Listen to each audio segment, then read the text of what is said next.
Senior Fellow and Director of Chinese Strategy at the Hudson Institute and author of the book, The 100-Year Marathon. Michael Pillsbury joins me here in the studio. Nice to see you, sir.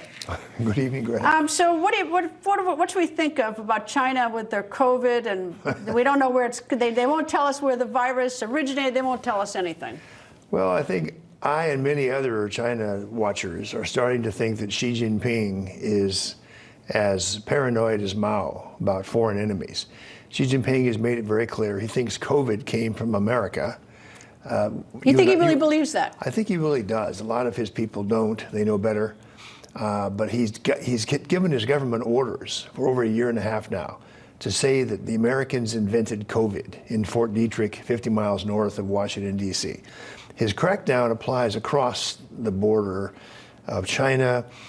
He's just doing a whole long list of things that for 30 years, China has not been that repressive. Yes, communist, yes, in many ways fascistic, but to claim that his country has no COVID deaths at all. Well, that's like Kim Jong-un in North Korea. I mean, yes. Kim Jong-un said that they don't, I mean, maybe they don't have it because the border, they're hermetically sealed, that country, from the world, but there's COVID in China. Absolutely, and there's one Hong Kong University estimate of 1 million dead in the coming 10 months. This will be hard to cover up because from the outside you can see when the mortuaries or crematoriums are going off, smoke comes out. This can be observed, and estimates were made in the first year that there already were COVID deaths in China that were being covered up. But it's the colossal amount of the cover-up that's so impressive.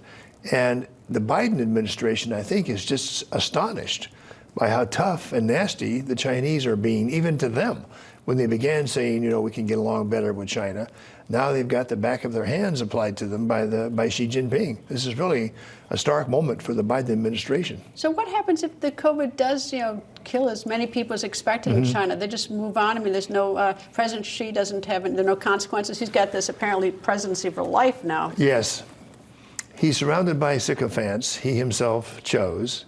He's got the military on his side because he's very pro-military. He greatly increased the military budget, talks a lot about the need to use force against Taiwan. So his various power bases that could threaten him and create a coup d'etat against him, these are all taken care of. So we're looking at somebody who only from the outside could be pressured. But in terms of American vaccines against COVID being sold to China, they won't buy them. They're saying that they don't work. It's part of their international campaign to demonize America.